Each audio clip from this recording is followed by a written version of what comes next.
Então, hoje nós vamos comentar a prova de Direito Administrativo do Tribunal Regional Eleitoral de São Paulo, prova que ocorreu em 2017, e essa prova foi realizada pela Fundação Carlos Chagas.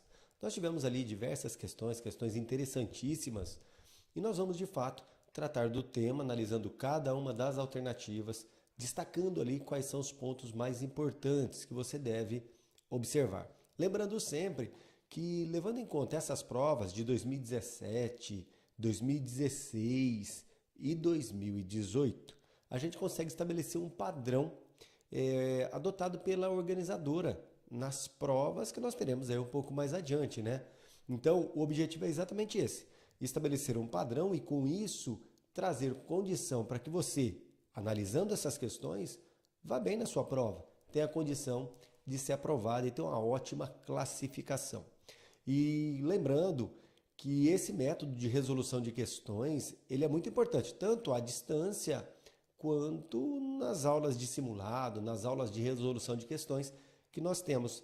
E você deve estar se perguntando, ora, onde é que eu encontro essas aulas presenciais, caso haja presencial? E há aula presencial na Avenida Liberdade, 834, em São Paulo, no sexto andar, é a nossa sede ali, e nós temos aulas de resolução de questões, aulas teóricas para os tribunais e para as carreiras policiais. E é com muita satisfação que eu venho trazer a você os resultados obtidos pelos nossos alunos. Nós tivemos recentemente prova da Polícia Civil de São Paulo e muitos de nossos alunos conseguiram pontuações altíssimas. Nós tivemos uma aluna, por exemplo, que conseguiu fazer 90 pontos na prova da Polícia Civil de São Paulo.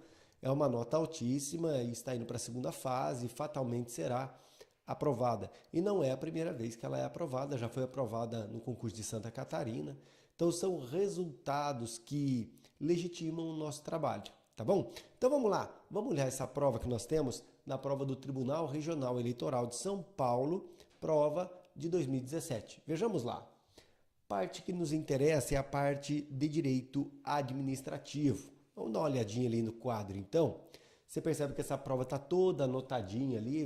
O objetivo é, através desses pontos que você está vendo em lilás ou amarelo, destacar quais foram os aspectos importantes na prova. Então vamos lá. Primeira questão que nós temos: a administração pública, quando se organiza de forma descentralizada, contempla a criação de pessoas jurídicas com competências próprias que desempenham funções originariamente de atribuição da administração pública direta. Então é isso que nós encontramos na descentralização: criação de entidades. Essas pessoas jurídicas, dois pontos. E aí vamos analisar a primeira alternativa. Quando constituídas sob a forma de autarquia, podem ter natureza de direito público ou de direito privado. Aqui está o erro. Por quê? As autarquias possuem personalidade jurídica de direito público. Não há que se falar em autarquia cuja personalidade jurídica seja de direito privado. Daí a incorreção na nossa alternativa. Vamos olhar a próxima alternativa, então. Podem ter natureza de direito privado ou de direito público. E aí está falando, preste muita atenção, está falando de quem? Das pessoas jurídicas que integram a administração pública. Podem ter natureza jurídica de direito público ou de direito privado, mas não estão habilitadas a desempenhar os poderes típicos da administração direta. Errado. Por quê? Quando de direito público, lembre sempre, quando essas entidades forem de direito público, o que nós vamos encontrar? Nós vamos encontrar a possibilidade dessas entidades desempenharem as atividades típicas da administração pública direta.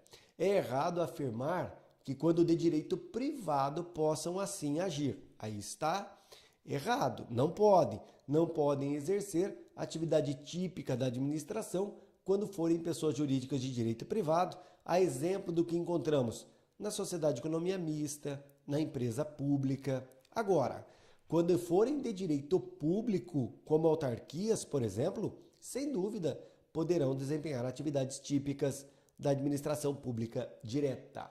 Vamos dar uma olhadinha agora na sequência, na letra C, desempenham todos os poderes atribuídos à administração pública direta, à exceção do poder de polícia, em qualquer de suas vertentes, privativo da administração pública direta, por envolver limitações de direitos individuais. Também está errado, e qual é o erro aqui?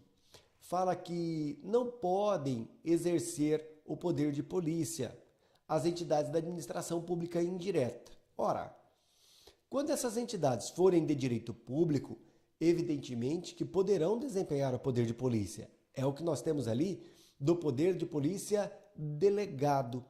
Então, as entidades de direito público poderão desempenhar as atividades típicas da administração pública direta, inclusive o exercício do poder de polícia, tá bom? Então, o item ali está errado também.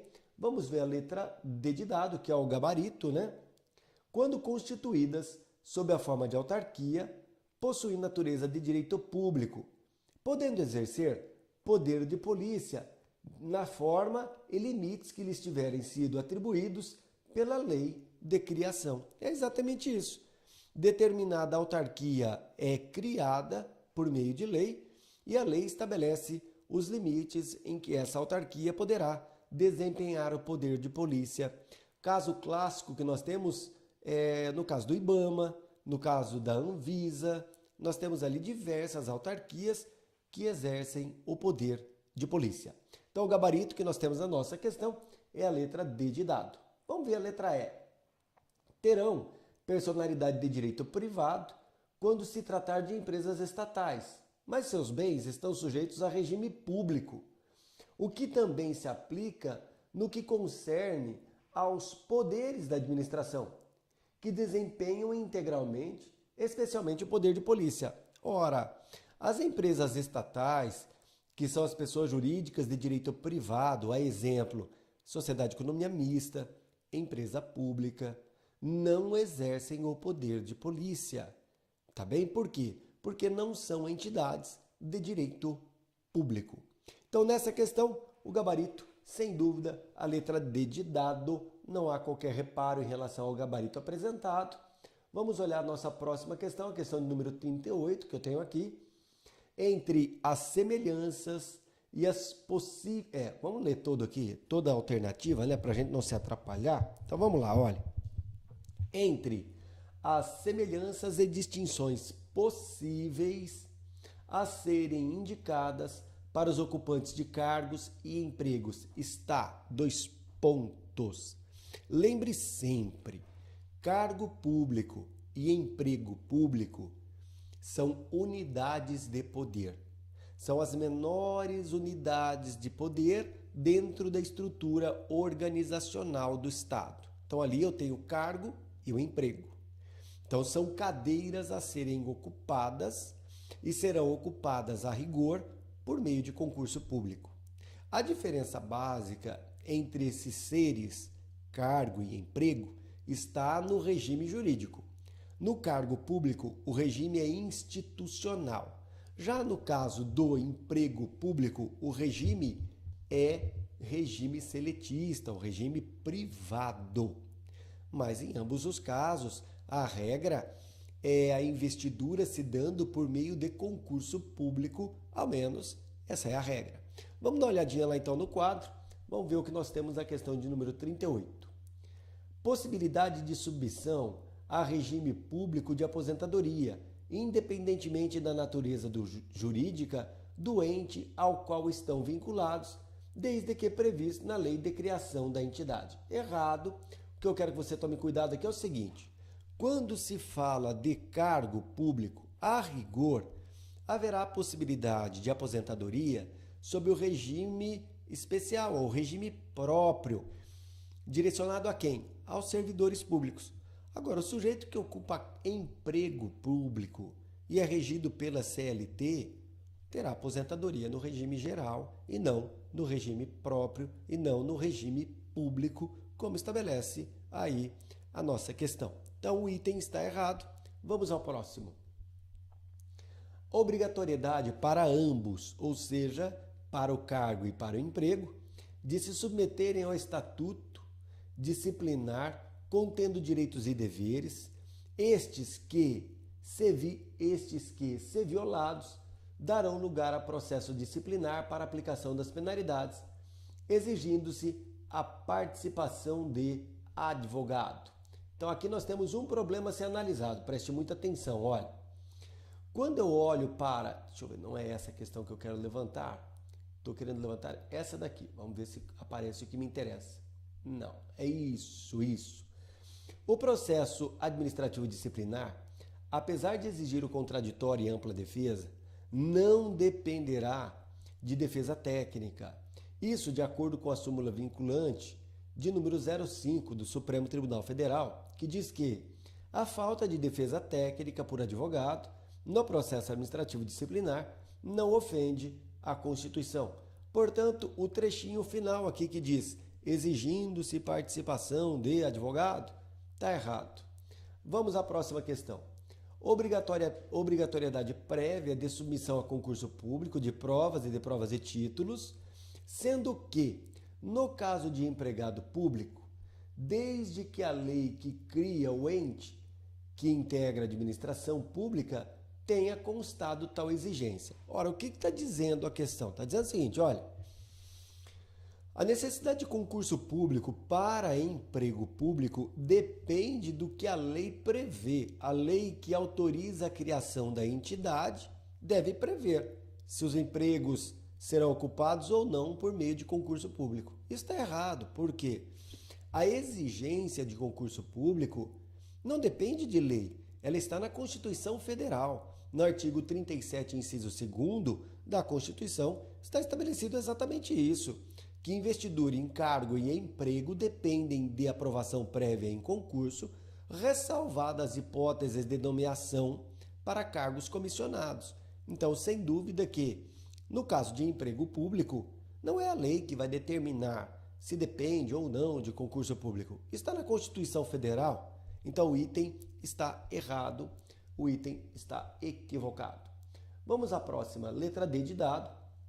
Responsabilidade objetiva para os funcionários públicos, à semelhança do imposto de administração pública direta, enquanto remanescente da modalidade subjetiva para os ocupantes de emprego e de seus empregadores. Errado, preste muita atenção.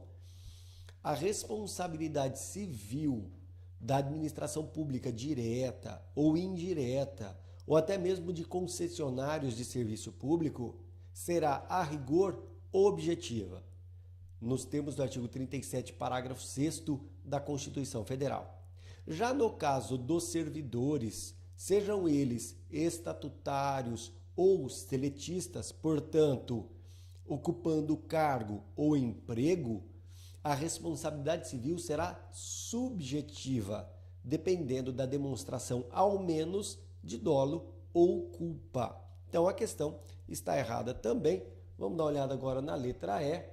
Possibilidade dos empregados serem demitidos por decisão motivada, não sendo necessário processo disciplinar, tal qual exigido para os funcionários públicos efetivos. De fato, nós vamos encontrar decisões do Supremo Tribunal Federal estabelecendo que, para os processos de desligamento de quem tem emprego público, não é necessário processo disciplinar, só que a decisão a ser tomada tem que ser motivada, tem que ser justificada, tá certo? Isso por quê? Porque o sujeito que tem emprego público não tem a mesma estabilidade que possui aquele que tem cargo público. Esse é o detalhe que chama atenção. Isso nós encontramos em diversas decisões do Supremo Tribunal Federal. E aqui nós temos uma decisão extensa do Supremo, onde eu vou ler aqui rapidamente. Olha, os empregados públicos não fazem jus à estabilidade prevista no artigo 41, salvo aqueles admitidos em período anterior ao advento da emenda 19. Em atenção, no entanto, ao princípio da impessoalidade e isonomia que regem a admissão por concurso público, a dispensa de empregados de empresa pública e sociedade de economia mista que prestam serviço público deve ser motivada, assegurando-se assim que tais princípios observados no momento daquela admissão. Quais os princípios? O princípio da impessoalidade e da isonomia venham na hora do desligamento também a serem atendidos. Então, tais princípios observados no momento da demissão sejam também respeitados por ocasião os princípios observados no momento da admissão também sejam respeitados quando da dispensa. A motivação do ato de dispensa assim visa o resguardo do empregado de uma possível quebra do postulado da impessoalidade por parte do agente público, por parte da administração. Então, o que está falando o Supremo? Está falando o seguinte, olha, se para o sujeito ocupar um emprego público, ele tem que fazer concurso público, respeitando-se com isso o princípio da impessoalidade, o princípio da isonomia. Caso ele venha a ser dispensado, apesar, evidentemente, de não ter estabilidade como tem aquele que tem cargo efetivo, quando ele venha a ser dispensado, o sujeito que é empregado público, a administração deve motivar, deve justificar a sua decisão, respeitando com isso os princípios que tiveram incidência quando da admissão. Quais princípios? Impessoalidade e o princípio da isonomia. Voltando ao quadro, então, essa questãozinha aqui, o item também está errado. Opa, não, o item está correto, que é a letra E, né? É o gabarito, o item está correto, tá bem? O que dizer? Vamos só retomar a leitura aqui para não haver confusão. Possibilidade dos empregados serem demitidos por decisão motivada, não sendo necessário processo disciplinar, tal qual se exige para os funcionários públicos efetivos. O item está absolutamente correto.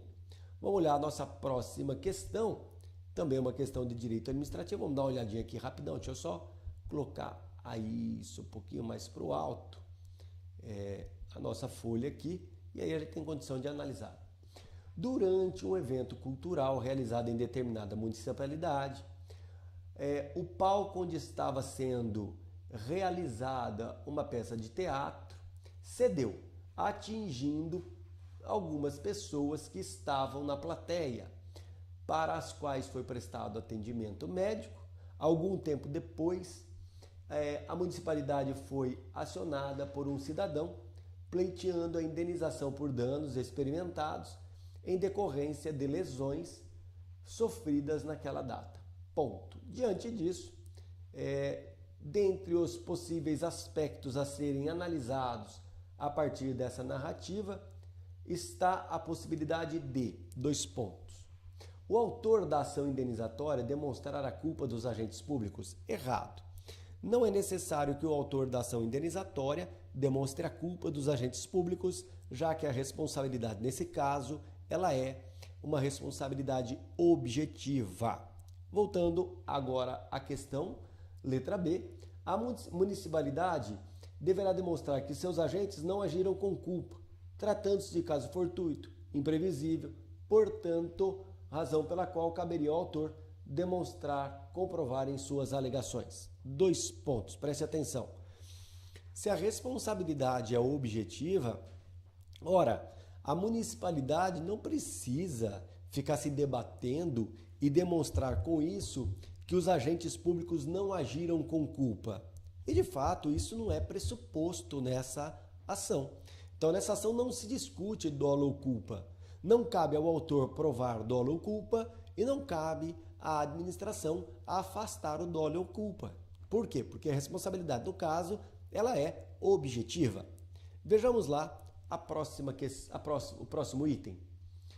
A possibilidade do autor demonstrar o nexo causal entre o incidente ocorrido no dia do evento, que era realizado sob a responsabilidade do município, e os danos que alega ter sofrido, para que seja configurada a responsabilidade objetiva do ente público. É exatamente isso, por quê?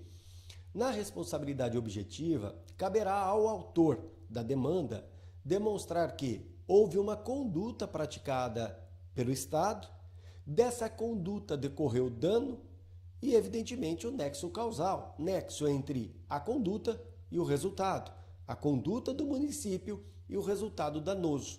Então eu tenho que ter esse nexo, né? É necessário que haja o liame, o vínculo aí nessa situação. Portanto, o item está correto. Vamos ver a letra D de dado.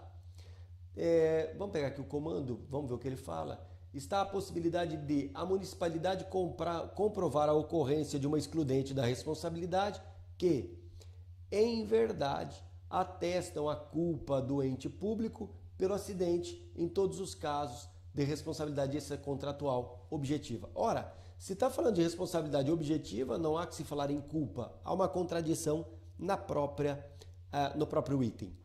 Letra E. O autor demonstrar a veracidade de suas alegações e a ausência de atendimento por parte da municipalidade, tendo em vista que o socorro prestado imediatamente e no local do acidente afasta a responsabilidade extracontratual objetiva. Errado.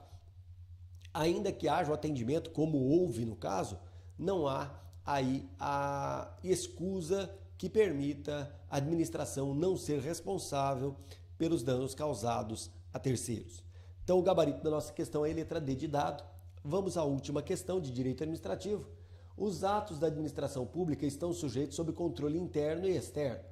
O controle exercido pelo Legislativo, com auxílio do Tribunal de Contas, e aí ele traz diversas hipóteses. Nós vamos à letra D de dado. Possibilita a sustação dos atos pelo Tribunal de Contas, quando a administração não sanar os vícios indicados pelos mesmos. Vamos dar uma olhada no que nós encontramos no texto constitucional. Olha, artigo 71.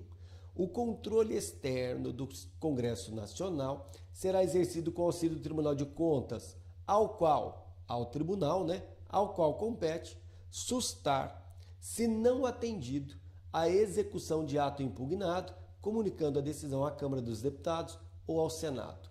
Ponto. Agora, olha que interessante. Esse tema é sempre abordado em prova.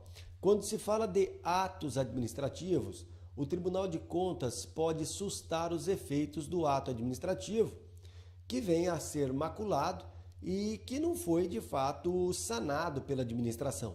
Agora, quando se fala de contratos, o único órgão que poderá, no exercício do controle externo, determinar que o contrato não produz efeito, sustando os seus efeitos, é o Congresso Nacional. E aí não é o Tribunal de Contas. Ato, Tribunal de Contas. Contrato, Congresso Nacional. Tá bom? É isso aí. Uma prova relativamente complexa, bastante item para a gente analisar, mas foi uma prova legal para os alunos que fizeram aí a prova do TRE do Estado de São Paulo, prova de 2017, para o cargo de analista judiciário, área administrativa. É isso aí. Valeu, um abraço, até mais.